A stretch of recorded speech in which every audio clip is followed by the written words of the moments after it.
Está no ar, o Jornal Regional. Estamos chegando para iniciar mais uma semana do nosso Jornal Regional, trazendo para você o que é destaque nos municípios, no estado, no Brasil e no mundo. Vamos às manchetes de hoje. Autoridades dos países mais poderosos do mundo chegam ao Rio de Janeiro para o G20. Polícia Civil e Militar divulgam cartaz de um dos suspeitos de morte de PM assassinado na região dos Lagos e que era lotado em Teresópolis. Acidente que causou morte de idoso em Rio das Ostras pode ter sido causado por motocicleta. Expectativa para a retomada de obras no canteiro da BR-493, a Magé Manilha. Caravana da Coca-Cola faz a festa em cidades fluminenses. Depois de Nova Friburgo, Macaé, Rio das Ostras, Cabo Frio, Teresópolis e Petrópolis receberão a visita do Papai Noel. Você confere outras notícias das cidades, as informações policiais, previsão do tempo e muito mais agora no Jornal Regional. Bom, a gente vai iniciando esta edição, desejando aí que todos tenham uma ótima semana. Obrigado à nossa equipe técnica e a gente vai começar por um giro pelas informações dos municípios. A situação financeira no município de Petrópolis preocupa a população e o próximo governo. Recentemente, a prefeitura alegou falência orçamentária após bloqueio de recursos do ICMS por dívida de 266 milhões de reais relativas a precatórios. O tema foi debatido nos últimos dias também no plenário da Câmara Municipal, onde se falou das empresas que estão sem receber recursos após prestarem serviços ao município e também a questão da previdência dos servidores. Vamos conferir dois momentos da última sessão da Câmara, onde esses temas foram abordados. Nós estamos estudando a situação do IMPAS, dos 24 milhões que desapareceram sem ordem e mais os 11 milhões com ordem que desapareceram. Dos 2.180 municípios que aceitaram, com a reforma da Constituição em 1988, a fazerem o seu regime próprio, somente 340 estão adimplentes com o governo, com as novas modificações que houveram. Até 2003, os funcionários se aposentavam com os salários integrais. A partir de 2003, quem entrou depois de 2003 tem que se capitalizar, né, para poder se aposentar com salário integral. Então, em 2019, foi criado um fundo para a capitalização e para o pagamento dos funcionários que recebem acima do teto do INSS, R$ 7.400. E nesse governo desapareceram 34 milhões desse fundo, que vão ter que ser repostos.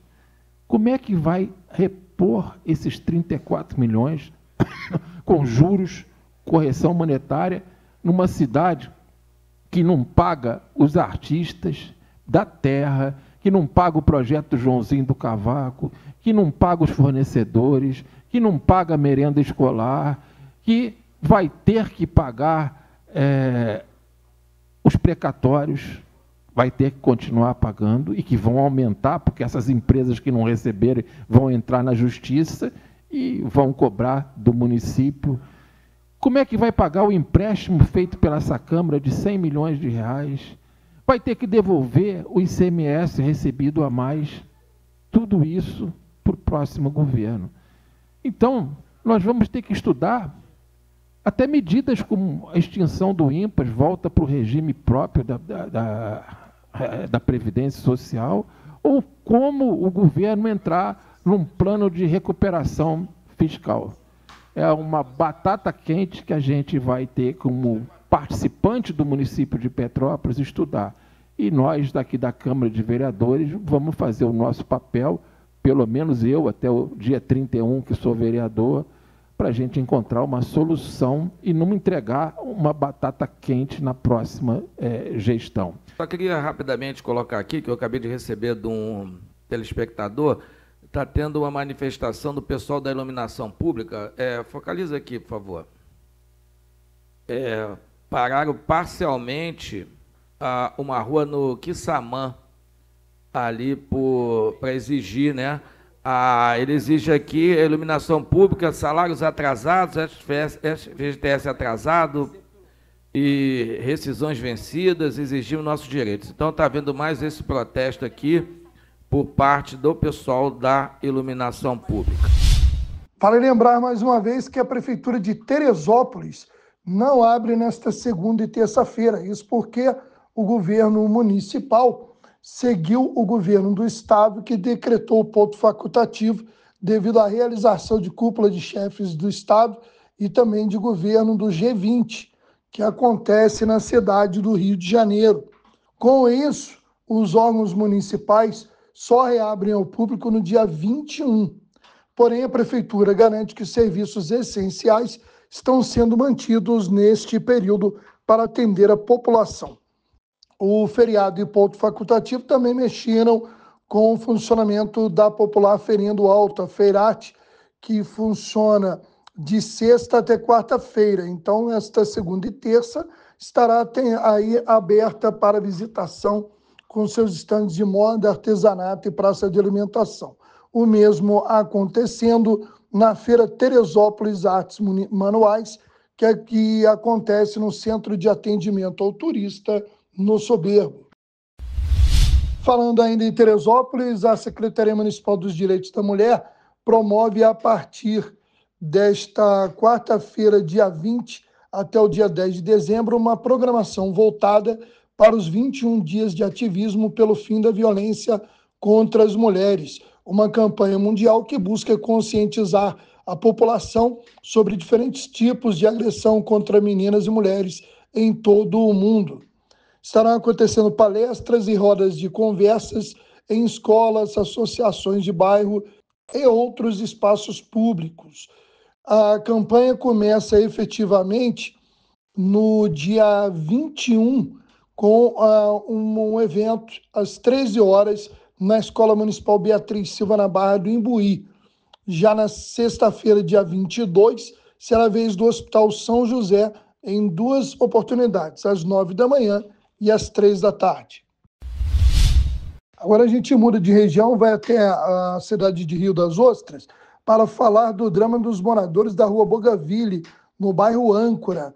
Lamas e buracos têm sido problemas constantes, principalmente com as chuvas dos últimos dias. Sem calçamento, com muita água acumulada, a rua fica impraticável para pedestres e veículos.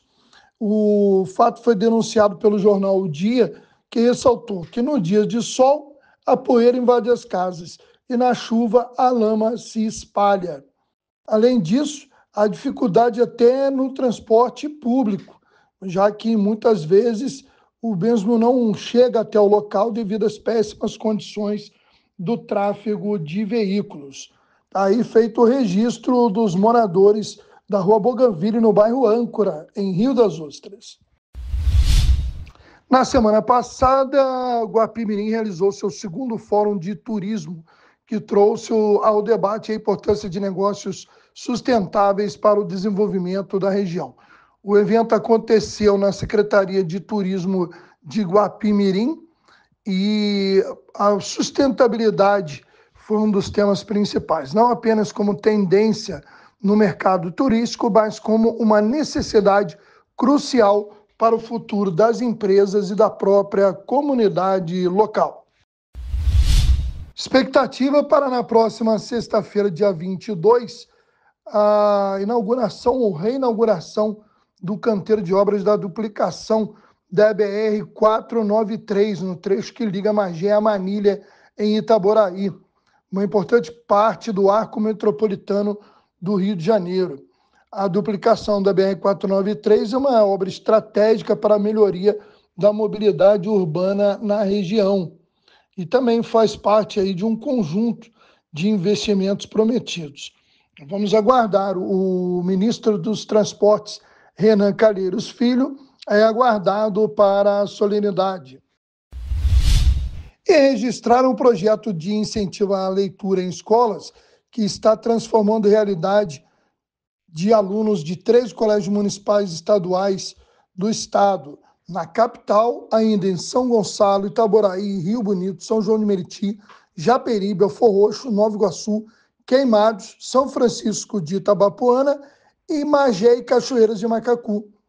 Durante 6 encontros em sala de aula, alunos e professores trabalham na criação de histórias e desenhos que serão utilizados para ilustrar livros personalizados. As crianças contam com material didático e também recorrem a livros e a vídeos na internet para auxiliar na produção de suas histórias. No final, são impressas e lançadas em um evento de autógrafos na própria escola. Falar agora de investimentos para a região. O deputado estadual Vinícius Cozzolino destinou R$ 3.600.000 em emendas parlamentares para Magé, a sua base eleitoral, distribuídas entre 2024 e 2025. No orçamento do ano que vem, R$ 1.052.232 serão destinados à saúde, possibilitando a aquisição de equipamentos essenciais, como, por exemplo, um videolaparoscópio para cirurgias de vídeo, ainda um aparelho de anestesia e um cistoscópio para diagnóstico de doenças do trato urinário inferior. A previsão de verba também para a saúde, em torno de R$ 620 mil para custeio da rede de ensino e R$ 50 mil para escoramento das ruínas da Capela Nossa Senhora da Estrela, patrimônio histórico e turístico de Magé. O deputado Vinícius Cozzolino diz que as emendas impositivas permitem que os deputados direcionem parte do orçamento estadual para atender às necessidades dos municípios, principalmente aqueles que muitas vezes ficam em segundo plano. Ele lembra que equipamentos como os previstos com as emendas reforçarão o Hospital de Magé, reinaugurado recentemente, oferecendo suporte para a população. E lembrou ainda da verba destinada para a educação. Daqui a pouquinho tem outras informações das cidades, mas agora o giro pelas informações de destaque no Brasil e no mundo. E falar de Brasil será falar do mundo nos próximos dias. Isso porque o país estará recebendo, mais especificamente na cidade do Rio de Janeiro, a partir dessa segunda-feira, já desde o final de semana, lideranças aí chegando ao país e acontecendo a cúpula do G20, os 20 países mais ricos e influentes do mundo estarão com seus representantes no país. A gente confere agora um pouco mais da expectativa e da preparação para esse grande evento. A segurança foi reforçada no Rio de Janeiro às vésperas da cúpula do G20. Desde ontem, militares das Forças Armadas estão patrulhando e monitorando a sede do evento por terra, mar e pelo ar. A atividade envolve diretamente cerca de 8 mil militares das Forças Armadas, além das tropas de apoio que trabalham em estreita cooperação com agências, órgãos de segurança pública, governo estadual e prefeitura municipal. Estarão no Rio os presidentes dos Estados Unidos, Joe Biden, da China, Xi Jinping, da França, Emmanuel Macron, entre outros. A principal ausência será a do russo Vladimir Putin. Anfitrião do evento, o presidente Lula fará cerca de 15 reuniões bilaterais, entre elas um almoço com Biden. O encontro dos principais líderes mundiais é o ponto alto do mandato brasileiro à frente do G20. Nos últimos meses, representantes dos países discutiram uma série de temas. Agora o desafio é buscar um consenso para a declaração final da cúpula, que serve como uma espécie de carta de intenções para o futuro. Durante a cúpula será lançada a Aliança contra a Fome e a Pobreza, que já tem adesão de 37 países e que, segundo o governo brasileiro, terá capacidade de beneficiar 500 milhões de pessoas até 2030, com programas de transferência de renda e sistemas de proteção social em países de baixa e média renda. O Brasil deve assumir um papel de liderança neste tema, disse o representante da Organização para a Agricultura e Alimentação da ONU.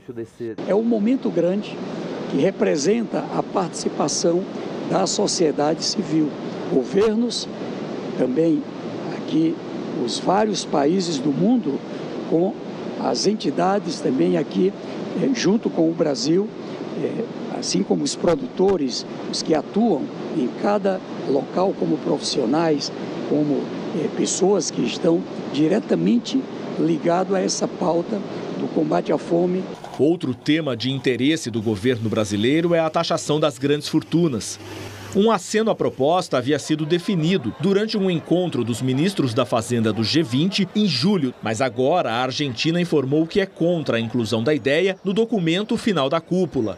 O governo de Javier Milei já tinha se recusado a assinar as declarações prévias sobre igualdade de gênero e desenvolvimento sustentável. A Argentina, a partir da eleição do Donald Trump, então isso se radicaliza mais, porque ele passa a mirar o governo Trump como seu aliado preferencial, sem dúvida alguma, e também porque ele já espera que o governo Trump venha desidratar o G20 e na linha, né, de ataque às instituições multilaterais ou fóruns como esse, né, do G20, que é um fórum fundamental e que desde 2009 reúne, né, chefes de estados e governo.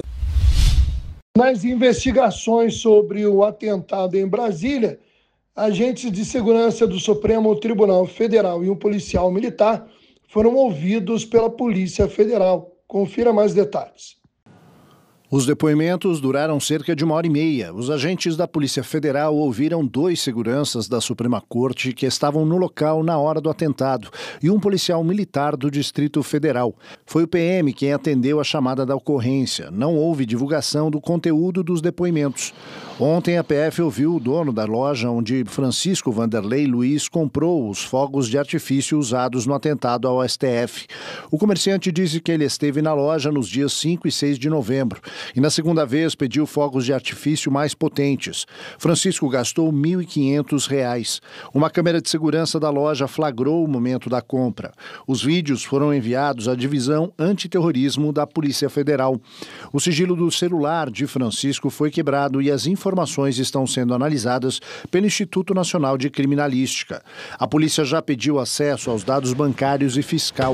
A ideia é entender se o atentado tem conexão com os atos golpistas de 8 de janeiro e com grupos extremistas. A segurança na Praça dos Três Poderes, onde ocorreu o ataque na última quarta-feira, dia 13, foi reforçada. A Polícia do Congresso Nacional estuda ampliar restrições de acesso à Câmara e ao Senado. E neste sábado, o governador do Distrito Federal, Ibanez Rocha, anunciou a criação de uma divisão de combate a atentados criminosos e antiterrorismo, que contará com 2 delegados e 23 policiais. A gente retorna com os municípios. Na última quinta-feira, dia 14 de novembro, a equipe da Coordenadoria de Proteção e Bem-Estar Animal de Teresópolis, COPBEA, junto com agentes da 110ª Delegacia de Polícia, realizaram a operação de resgate de animais vítimas de maus tratos. Os cachorros da raça American Bully Pocket receberam um atendimento veterinário e ficaram sob os cuidados da COPBEA. Havia uma denúncia que no bairro da Fazendinha funcionava um canil clandestino, onde foram encontrados uma fêmea e 5 filhotes, 2 bastante debilitados.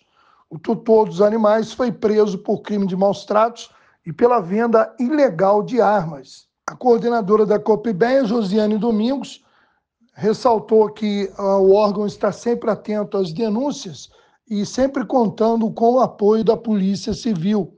Os animais continuam sob os cuidados da coordenadoria até a liberação judicial para serem adotados. Vale lembrar que denúncias podem ser feitas através da Ouvidoria Geral pelo 162, pelo aplicativo eOuve ou pelo WhatsApp da TIA, que está aí, que é a inteligência artificial da Prefeitura, que está aí na tela, DDD 21 2742 8264.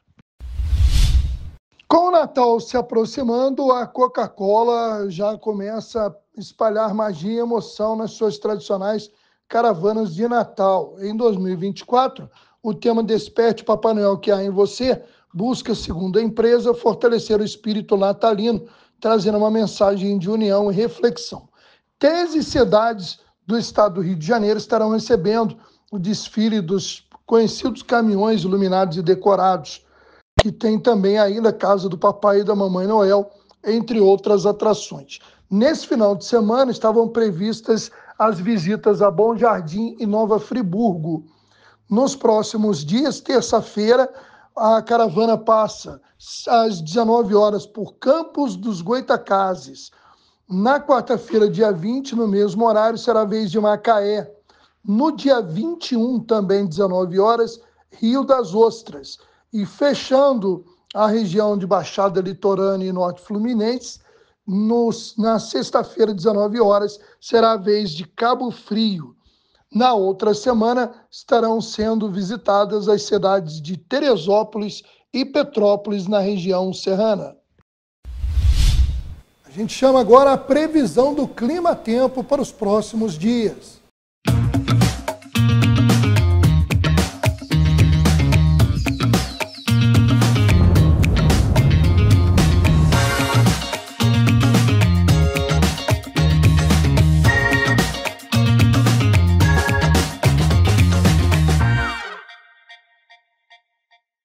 A semana começa com destaque para o deslocamento de uma nova frente fria, começando a organizar novas áreas de instabilidades nesta segunda sobre o sul do país.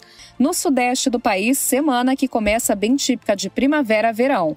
Em São Paulo, o sol deve aparecer mais pela manhã em grande parte do estado e a chuva acontece em forma de pancadas entre a tarde e a noite. Mesma condição para Belo Horizonte, Vitória, cidade do Rio de Janeiro e o interior fluminense. Essa chuva pontualmente pode vir com força e até com ocorrência para alguns raios. Já aproximando aí do fechamento desta edição, mas antes nós vamos girar as informações policiais, alguns dos destaques dos últimos dias. Iniciamos um giro de informações trazendo novas notícias sobre o atropelamento de Álvaro Bertolozzi, de 66 anos, que veio a falecer após ser atingido no centro de Rio das Ostras. Após informações iniciais de que o atropelamento poderia ter sido causado por uma caminhonete, surgiram novas evidências de que uma moto teria atingido a vítima. Adriano Pereira, do portal Cidade 24 Horas, tem mais informações. Segundo a polícia, a proprietária e condutora da caminhonete compareceu espontaneamente à delegacia após o ocorrido. Em depoimento, ela afirmou ter presenciado o acidente, mas negou qualquer envolvimento direto. Segundo ela, acreditou que não era necessário permanecer no local, por entender que sua caminhonete não havia causado o atropelamento. O veículo foi periciado e a polícia não encontrou marcas de sangue nos pneus, nem indícios de colisão. Segundo a polícia, até o momento as investigações revelam que o motociclista teria sido responsável direto pelo atropelamento do idoso, mas a polícia segue investigando todas as possibilidades. O inquérito policial foi instaurado e as autoridades aguardam o laudo da perícia para esclarecer os detalhes do acidente. O motociclista envolvido foi socorrido e levado ao hospital. Nós não temos informações sobre o estado de saúde do mesmo. O caso chocou moradores de Rio das Ostras, principalmente pela dinâmica confusa e pela morte trágica de uma vítima no trânsito. A polícia reforça a importância de testemunhas prestarem depoimento para ajudar na elucidação do caso e colaborar com imagens de câmeras de segurança para trazer mais informações sobre esse fato. O acidente, infelizmente, resultou na morte de Álvaro Bertolozzi, de 66 anos. A vítima era do centro de Rio das Ostras. Comerciantes, amigos e vizinhos lamentaram a morte do idoso nas redes sociais. Um outro grave acidente em Rio das Ostras aconteceu na noite da sexta-feira, dia 15, na estrada Professor Leandro Farias Sarzedas, no bairro de Cantagalo. Um Fiat Palio colidiu com uma moto Yamaha Fazer 150. Ana Beatriz da Silva Freitas e Ismael Campos da Silva, que estavam na moto, foram socorridos pelo Corpo de Bombeiros e encaminhados para o pronto-socorro. O condutor do Fiat Palio, que realmente aí mostrou na imagem, né, o seu erro, o Alexandre admitiu ter consumido bebida alcoólica antes de dirigir e acabou permanecendo detido.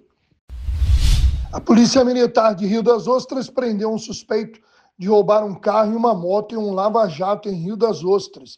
O crime teria ocorrido na madrugada entre quinta-feira, dia 14, e sexta-feira, dia 15. E realmente no local onde foi indicado o suspeito, ele estava com uma moto e um carro Polo prata, a moto Yamaha. Os veículos foram encontrados em locais distintos. O carro apreendido na Avenida dos Coqueiros, no bairro Âncora, e a moto estava no local onde encontrava-se o suspeito. Ele foi encaminhado para a 128ª DP em Rio das Ostras e os veículos apreendidos. E um professor de uma escolinha de futebol com 66 anos de idade foi preso sábado em Cabo Frio, acusado de abusar de alunos da escolinha. Já havia um mandado de prisão preventiva expedido com base em investigação da delegacia da cidade. Ele estava saindo de casa quando os policiais chegaram e deram voz de prisão. Foram apreendidos ainda 2 celulares e um HD de notebook. Ele foi denunciado por estupro de vulnerável. O crime acontecia dentro do alojamento dos jovens e pelo menos 3 alunos teriam sido vítimas de violência sexual. As polícias civil e militar divulgaram no final de semana um cartaz do Disque Denúncia com a foto de um dos envolvidos na morte do sargento da PM, Rodrigo Noval de Oliveira, de 46 anos, morto em Tamoios, distrito de Cabo Frio, quando visitava familiares, foi reconhecido por criminosos e executado. Rodrigo Noval fazia parte do batalhão de Teresópolis, o 30º Batalhão de Polícia Militar, e era também poeta, membro da Academia Friburguense de Letras. O cartaz traz aí a imagem de Michael de Souza Ribeiro, de 31 anos.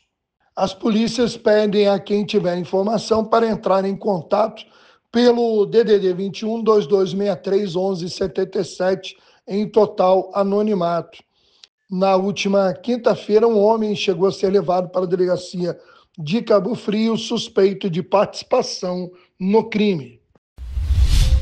E assim chegamos ao final desta edição. Muito obrigado à nossa equipe técnica, obrigado a você que nos acompanha nos canais e plataformas que transmitem o Jornal Regional. Um grande abraço e até a próxima edição.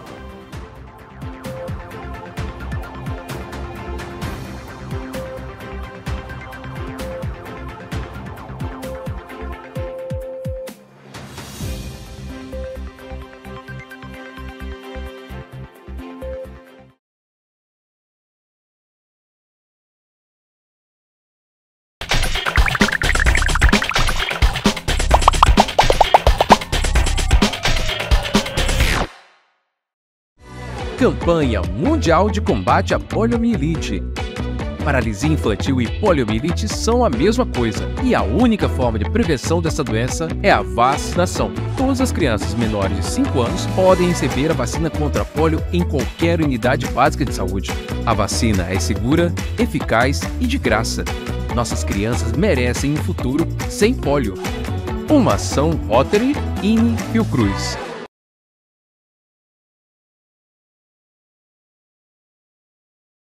A violência contra a mulher pode começar silenciosa e tomar um caminho perigoso, mas todos nós podemos ajudar, percebendo, enfrentando e interrompendo a violência antes que seja tarde.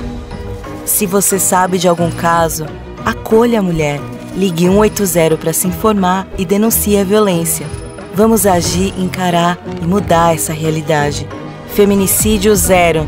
Nenhuma violência contra a mulher deve ser tolerada. Brasil, União e Reconstrução. Para você, lata.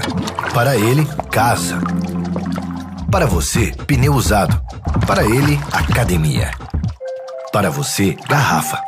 Para ele, maternidade. O que para você é lixo, para o mosquito da dengue é um luxo. Deixe seu quintal sempre limpo e acabe com as mordomias do Aedes aegypti.